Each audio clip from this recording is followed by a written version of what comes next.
से मुक्त हों तथा सुख और समृद्धि के मार्ग पर आगे बढ़ें।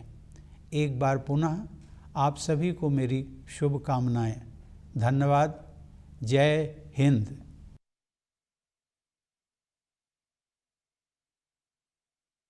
My dear fellow citizens, Namaskar. It is a matter of great joy for me to wish all Indians living in India and abroad a very happy Independence Day. This day has a special significance as it marks the beginning of the 75th year of India's independence, for which Azadi Ka Amrit Mahotsav is being celebrated.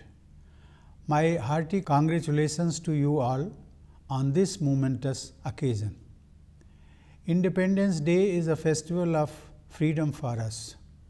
This was made possible by generations of freedom fighters, some known, many unknown. They made great sacrifices.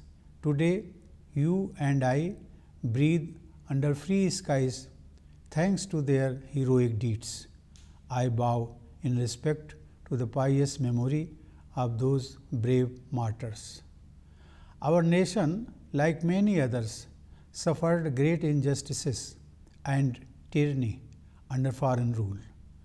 What distinguishes India, however, is that the character of our nationalist movement, led by Mahatma Gandhi, was based on the principles of truth and non-violence. He and all other national heroes provided us with an invaluable blueprint to not only liberate the nation from colonial rule, but also to rebuild it. Gandhiji's struggle was for a return to Indian ethos and for human dignity.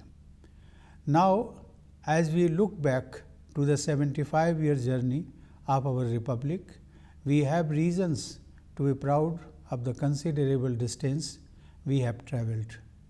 Gandhiji taught us that slow and steady steps in the right direction are preferable to rapid strides in the wrong direction.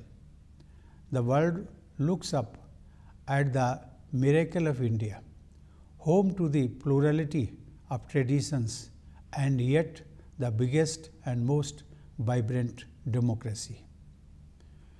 Dear fellow citizens, in the recently concluded Tokyo Olympics, our sportspersons have brought laurels to the nation with their stellar performances.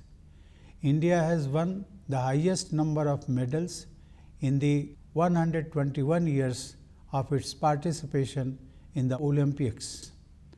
Our daughters have achieved world-class excellence in playgrounds, overcoming many adversities. Along with the sports, epoch-making changes are taking place in the participation and success of women in all walks of life. From higher educational institutions to armed forces, from laboratories to playgrounds, our daughters are making their mark. In this success of our daughters, I see a glimpse of a developed India of the future. I urge every parent to learn from the families of such promising daughters and provide opportunities to their daughters also to explore avenues of growth. Like last year, this year too, the scale of Independence Day celebration may have been reduced due to pandemic. Yet, our hearts remain always filled with enthusiasm. The intensity of the pandemic has come down, but the coronavirus has not yet gone away.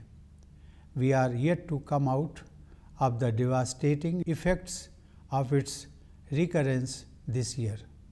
Last year, with exceptional efforts from all, we had succeeded in bringing the spread of infections under control. Our scientists had succeeded in developing vaccines in a very short time. Therefore, at the beginning of this year, there was every reason to be hopeful as we launched the largest vaccination exercise in history. Yet, due to the new variants and other unexpected factors, we suffered from a terrible second wave. I am deeply sad that many lives could not be saved and many more suffered immensely in this phase of an unprecedented crisis. I speak for the whole nation when I say that I share the grief of all the affected families with the same intensity. The science is coping with this invisible enemy of terrible might with remarkable speed. We can take solace from the fact that more lives have been saved than the lives lost. It was our collective determination to overcome the challenge that helped us see the weakening of the second wave. Once again, our corona warriors, the doctors, nurses, and health workers, the administrators, and others risked everything to contain the impact of the second wave. The second wave brought our public health care infrastructure under stress. The reality is that no infrastructure, even of advanced economies, could withstand a crisis of such enormous proportions. Efforts were made on war footing to plug the gaps. The leadership rose to the challenge, and the government's endeavors were supplemented by initiatives of the states, private sector health care facilities, the civil society, and others. In this extraordinary mission, foreign nations shared the essentials generously, just as India had reached out to many nations with medicine, equipment, and vaccines. I am grateful to the global fraternity that came forward with a helping hand. Due to these efforts, the nation breathes a sigh of relief with the return of a semblance of normalcy. If we have learned our lessons well, we know that this is the time of extra care and caution. We shall not let our guard down. Vaccines are the best possible protection science offers to us. Under the world's biggest vaccination campaign going on in our country, more than 50 crore fellow citizens have been vaccinated so far. I urge all eligible citizens who are yet to get vaccinated to do so at the earliest and also inspire others. Dear fellow citizens, the economic impact of the pandemic is as disastrous as its health impact. The government has been concerned about the lower middle classes and the poor, as well as about the small and medium industries. It has been sensitive to the needs of the laborers and of employers who have been facing hardships due to the lockdowns and movement restrictions. Sensitive to their needs, the government had taken a series of relief measures last year. This year also, the government had distributed food grains to about 80 crore people in May and June. This benefit has been extended till Diwali. Moreover, the government has announced a new stimulus package worth Rs 6,28,000 crore to boost the selected COVID-affected sectors. In particular, it is heartening to note that an amount of Rs 23,220 crore is being spent over 1 year for expansion of medical facilities. It is heartening to note that rural India, particularly the agriculture sector, has kept growing against all odds. In a recent visit to my ancestral village Paronk in Kanpur Dehat district, I was quite pleased to find that better infrastructure is being developed to make life better for people in rural areas. The psychological distance between the urban and the rural is now much less as compared to the past. After all, India lives in its villages, which cannot be allowed to lag behind in development. That is why special campaigns, including the Pradhan Mantri Kisan Samman Nidhi, are being implemented for the welfare of our farmers. These efforts are consistent with the vision of an Atmanirbhar Bharat, a self-reliant India. With abiding faith in the inherent capacity of the economy, the government has further opened up defense, health, civil aviation, power and other sectors. The government's new initiatives to promote eco-friendly renewable sources of energy, particularly solar power, have won praise around the world. If there is an improvement in the ease of doing business, it has a positive impact on the ease of living for all. In addition to these, a special emphasis is being given to public welfare. For example, the dream of having a home of one's own is being realized, thanks to the Rs 70,000 crore credit-linked subsidy scheme.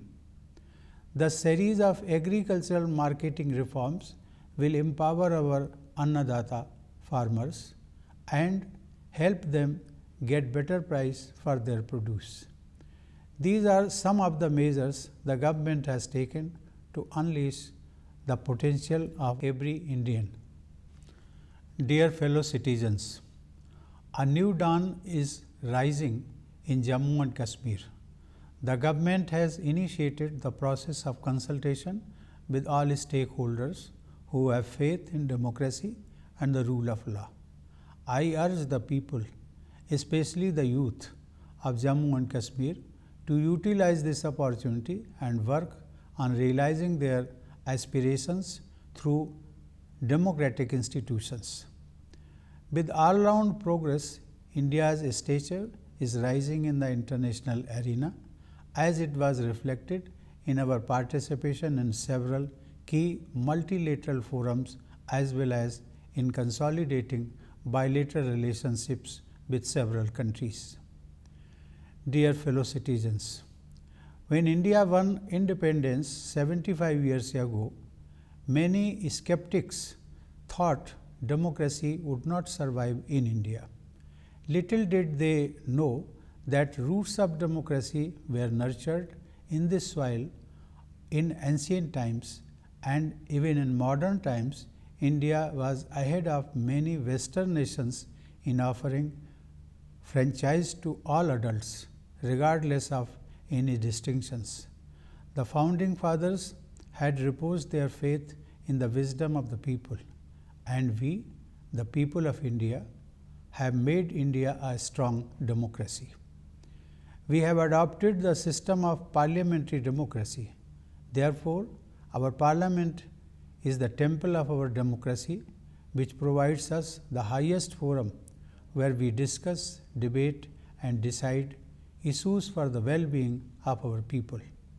It is a matter of great pride for all Indians that our parliament will soon be housed in a new building. It will be a fitting statement of our outlook. It will honor our legacy while also walking in step with the contemporary world. It is more than symbolic that the new building will be inaugurated in the year of the 75th anniversary of independence. The government has planned many initiatives to make this special year memorable, and the most exciting of them all may as well be the Gaganyaan mission. Pilots of the Indian Air Force have been receiving training abroad. When they fly off into space, India will become only the fourth nation on the planet to carry out a manned space mission. When it comes to the flights of our ambitions, we don't let any limitations define us. Yet we keep our feet on the ground.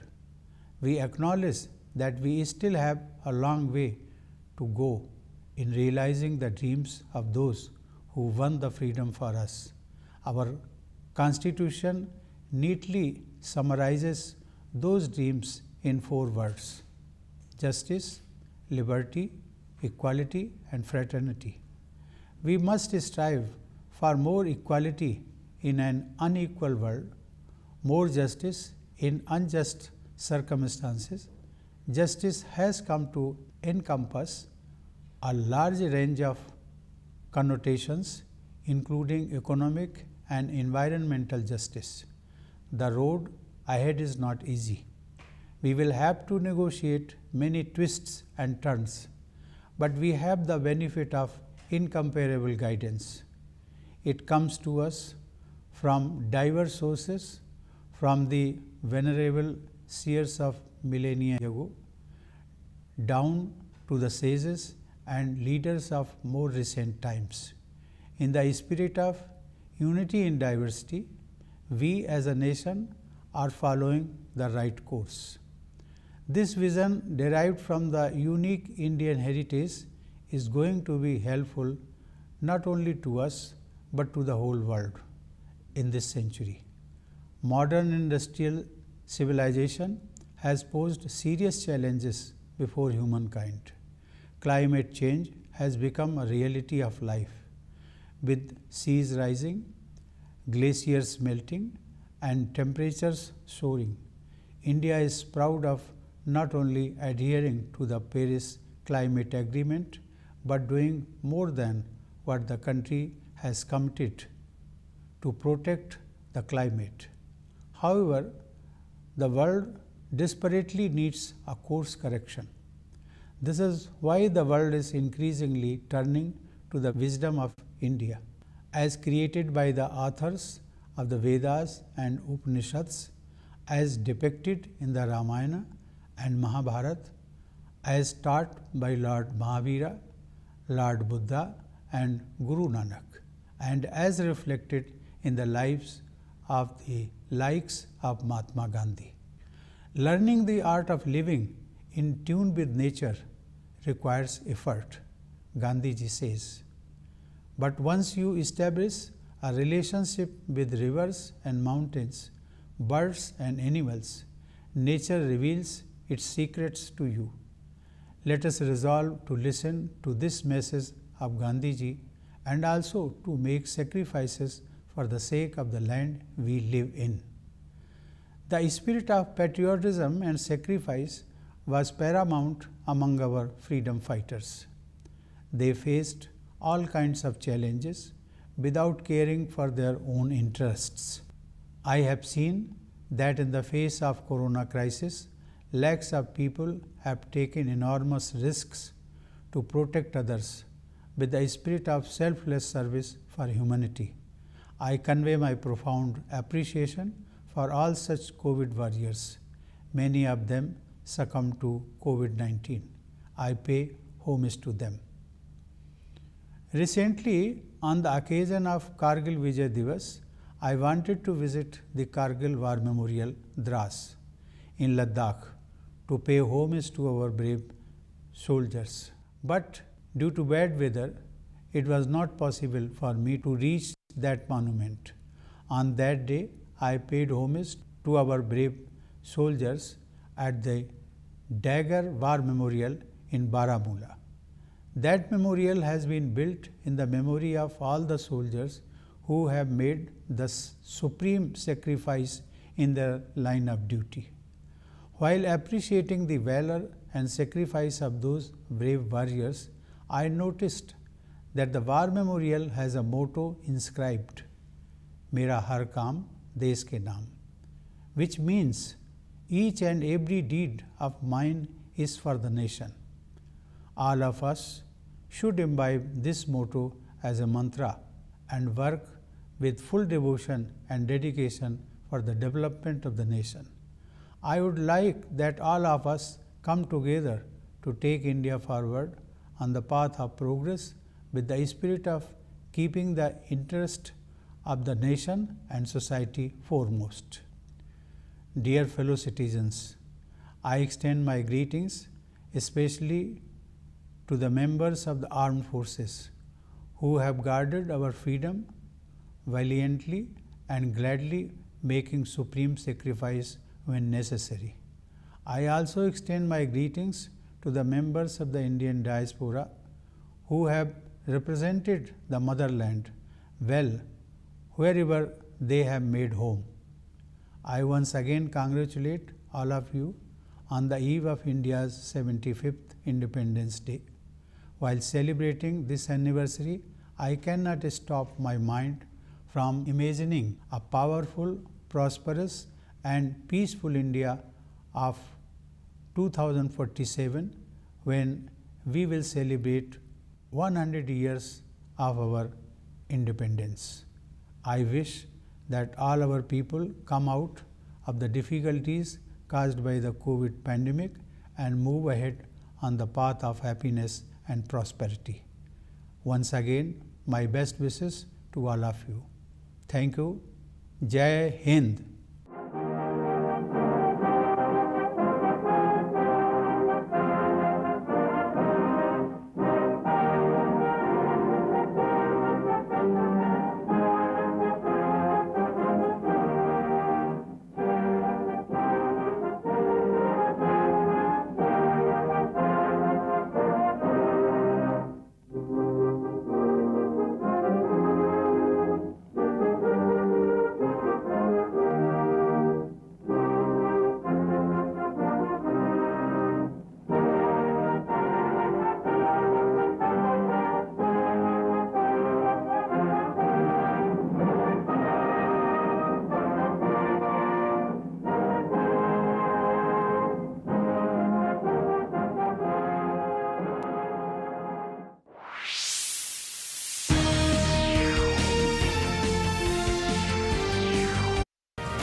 स्वाधीनता दिवस समारोह इस गौरवशाली राष्ट्रीय पर्व के साक्षी बनिए। प्रधानमंत्री द्वारा लाल किले पर ध्वजारोहण और राष्ट्र को संबोधन। सीधा प्रसारण सुबह 6:25 से दूरदर्शन के सभी